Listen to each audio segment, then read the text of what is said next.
ইতিহাসে প্রথমবারের মতো শিম্পাঞ্জিদের সাথে গরিলাদের এক যুদ্ধের সূত্রপাত ঘটে।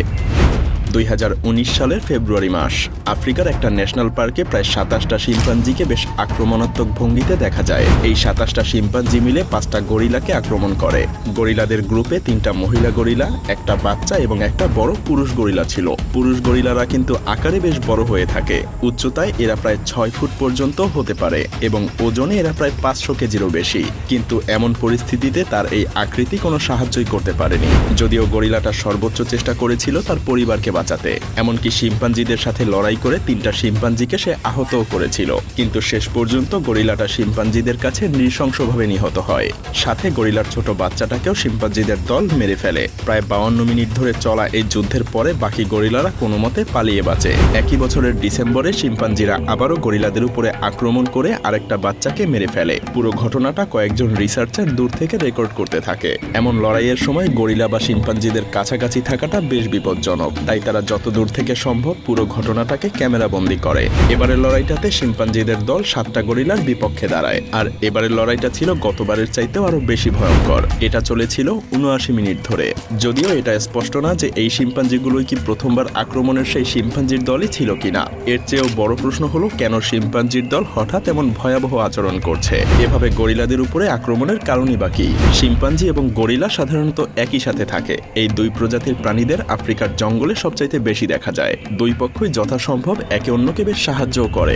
এমনও হয় যে তারা মাঝে মাঝে একই গাছে থেকে ফলও খায়। যদিও শিম্পাঞ্জিরা নিজেদের এলাকা রক্ষা করার জন্য সবসময় আক্রমণাত্মক ভঙ্গিতেই থাকে। প্রথমবার আক্রমণে জড়িত শিম্পাঞ্জিরা খাবারের সন্ধান শেষে নিজেদের জায়গায় ফিরছিল। সুতরাং এটা স্পষ্ট যে প্রথমবার সংঘাতের কারণ ছিল খাবার ভাগাভাগি। কিন্তু এই ধরনের লড়াইয়ের ফলাফল কি হতে পারে? প্রথমবার আক্রমণের সময় বলেছে শিম্পাঞ্জিরা সংখ্যায় বেশি থাকে, তাই এটা তাদের সবচাইতে বড় সুবিধা।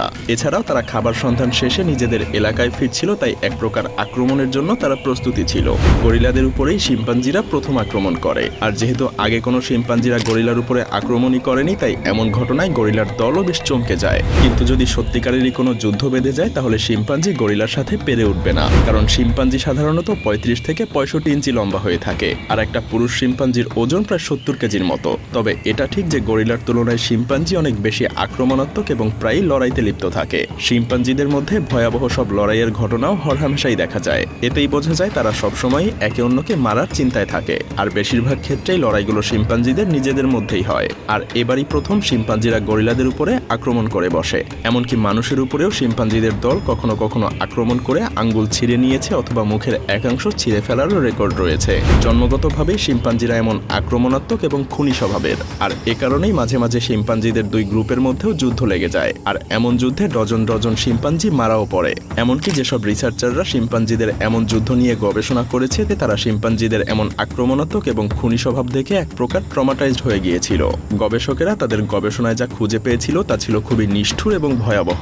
এটা এতটাই মর্মান্তিক ছিল যে এই শিম্পাঞ্জিদের যুদ্ধগুলো যে সকল রিসার্চার পর্যবেক্ষণ করেছিলেন তারা সেগুলো দেখার পর ঘামে ভিজে গিয়েছিলেন। কারণ শিম্পাঞ্জিদের একে অপরকে হত্যা করার দৃশ্য আসলে এতটাই নৃশংস আর হাড়হিম করা ছিল, তা দেখে হয়তো অনেক গবেষকই হতবাক হয়ে গিয়েছিলেন, যেটা আপনি ভিডিও ক্লিপ দেখে অনুভব করতে পারবেন না। সেই সকল গবেষকের মধ্যে অনেক গবেষক মনে করে শিম্পাঞ্জিরা এমন নৃশংস আচরণ শিখেছে মানুষের, অর্থাৎ আপনার আমার কাছ থেকে। তারা হয়তো মানুষের বর্বরতা দেখে নিজেদের মধ্যে এসব আয়ত্ত করে নিয়েছে। যেহেতু শিম্পাঞ্জিরা নিজেদের মধ্যে প্রাণঘাতী আক্রমণ করে, এমনকি শিম্পাঞ্জিদের আক্রমণ কৌশলটাও অনেকটাই মানুষের মতো। তাদের আক্রমণ অনেকটা মিলিটারি স্টাইলের হয়ে থাকে, অর্থাৎ পাহাড়ের উপরে বসে শিম্পাঞ্জির একটা দল একে অপরের উপরে নজরদারি করতে থাকে। তারপর নিজেদের অনুকূলে থাকা একটা জায়গা দেখে তারা আক্রমণ করে বসে। অপরপক্ষ থেকে কোনো বিপদ আসতে পারে কিনা সে সকল দিকেও তাদের নজর এড়ায় না। শিম্পাঞ্জিদের আরও একটা বিরক্তিকর আচরণ হলো এদের উচ্চস্বরে চিৎকার চেঁচামেচি করে যুদ্ধ করা। তাদের এই শোরগোলের তীব্রতা এতটাই ভয়াবহ হয় যে এতে যে কোনো মানুষের মাথা ব্যথা শুরু হয়ে যেতে পারে। কিন্তু মাঝে মধ্যে তারা হঠাৎ করে যুদ্ধের মধ্যে শান্ত হয়ে যায়। আর তাদের শান্ত হওয়ার কারণ তাদের শত্রুকে ফাঁদে ফেলা।